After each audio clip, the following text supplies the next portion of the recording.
नमस्कार। हम हैं आदित्य और सौम्या। और आपका स्वागत है घटना चक्र के इस नए और ज्ञानवर्धक सफर में। नमस्कार। आज हम समुद्र की बड़ी शक्तिशाली धाराओं पर बात करने वाले हैं। जी। हमारे पास महासागर या धाराएं, प्रकृति और प्रभाव से कुछ जानकारी है और हम खास तौर पर ये समझना चाहते हैं कि दक्षिणी अटलांटिक महासागर में कौन सी ठंडी धारा बहती है, मतलब इसका क्या महत्व है। हाँ, ये काफी दिलचस्प विषय है। तो शुरू करते हैं एक सवाल से। हमारे पास 4 नाम हैं: ब्राजील, बेंगुएला, गल्फ स्ट्रीम और कुशियो। इनमें से कौन सी धारा है जो दक्षिणी अटलांटिक में है और ठंडी है? और ये जानना जरूरी क्यों है?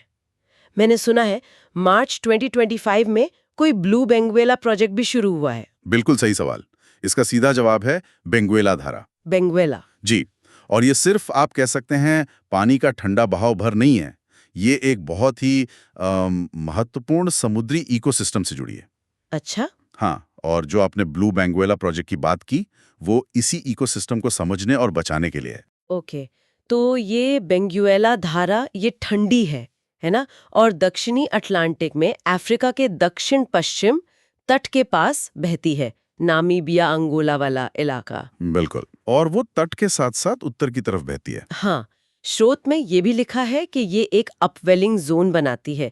ये अपवेलिंग क्या चीज है, थोड़ा समझाएंगे? जरूर। यहीं पर यह धारा इतनी खास हो जाती है। अपवेलिंग का मतलब है समुद्र की गहराइयों से ठंडा पोषक तत्वों से भरा पानी ऊपर सतह पर आता है। ओ, नीचे से ऊपर। हाँ, बिल्कुल। और बेंगुएला अपवेलिंग सिस्टम जो है वो दुनिया के सबसे ज्यादा प्रोडक्टिव समुद्री इलाकों में से एक है। प्रोडक्टिव मतलब मछलियों के लिहाज से? हाँ बिल्कुल।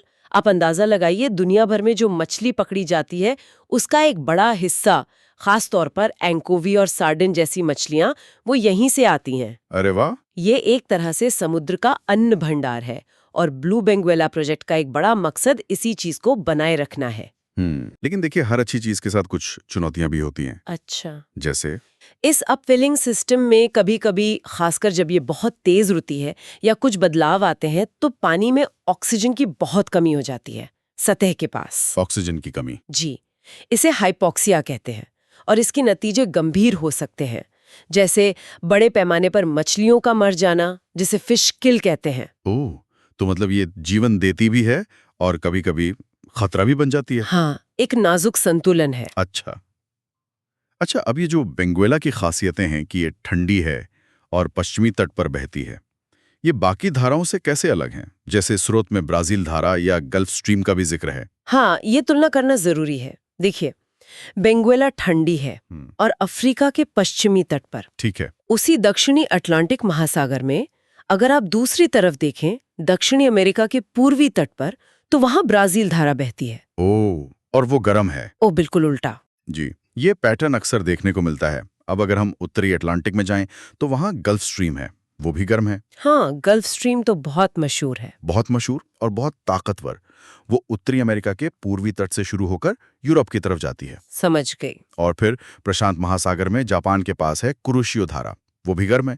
उसे ब्लैक करंट भी कहते हैं। अच्छा, ब्लैक करंट। हाँ, तो जैसे अफ्रीका के पश्चिमी तट पर ठंडी बेंगुएला है, वैसे ही अगर आप प्रशांत में दक्षिण अमेरिका के पश्चिमी तट पर देखेंगे, तो वहां ठंडी हम्बोल्ट धारा है, जिसे पेरुवियन धारा भी कहते हैं। तो मतलब महाद्वीप का कौन सा किनारा है, पूर्वी या पश्चिमी, और कौन सा गोलार्ध है, ये तय करता है कि धारा गर्म होगी या ठंडी। हाँ, मोटे तौर पर कह सकते हैं कि ये बड़े फैक्टर्स हैं और इनका असर फिर बहुत गहरा होता है। तो कुल मिलाकर ये धाराएं सिर्फ पानी का बहना नहीं है, ये तो पूरी दुनिया के मौसम, तापमान और समुद्री जीवन को कंट्रोल करती है ना? बिल्कुल, ये ग्लोबल एयर कंडीशनर की तरह हैं और समुद्री जीवन के लिए तो आधार हैं। इनका गर्म या ठंडा होना, इनकी दिशा, इनकी जगह, ये सब मिलकर तय करते हैं कि किसी इलाके का मौसम कैसा होगा, वहाँ कौन सी मछलियाँ मिलेंगी और मछली पकड़ने जैसे उद्योग कैसे चलेंगे। तो आज हमने ये समझा कि बेंगुएला धारा दक्षिणी अटलांटिक की एक बहुत महत्वपूर्ण ठंडी धारा है।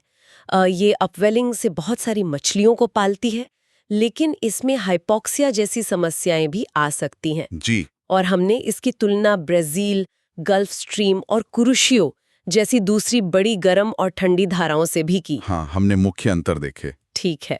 और ये सब जानने के बाद मेरे मन में एक सवाल आ रहा है। बताइए। हम ग्लोबल क्लाइमेट चेंज की बात करते हैं तो सोचने वाली बात यह है कि ये जो इतनी शक्तिशाली महासागरीय धाराएं हैं और इन पर टिके हुए ये नाजुक इकोसिस्टम है, ये भविष्य में बदलते हुए क्लाइमेट पर कैसे रिएक्ट करेंगे? ये तो बहुत बड़ा सवाल है। क्या ये अपवेलिंग के पैटर्न बदल जाएंगे? क्या बेंगुएला जैसी धाराएं कमजोर या मजबूत होंगी? और इसका असर फिर मछलियों पर और उन पर निर्भर करोड़ों लोगों पर क्या होगा? ये कुछ ऐसे सवाल हैं जिन पर हमें आगे सोचना होगा। बिल्कुल, ये सोचने के लिए एक जरूरी बिंदु है।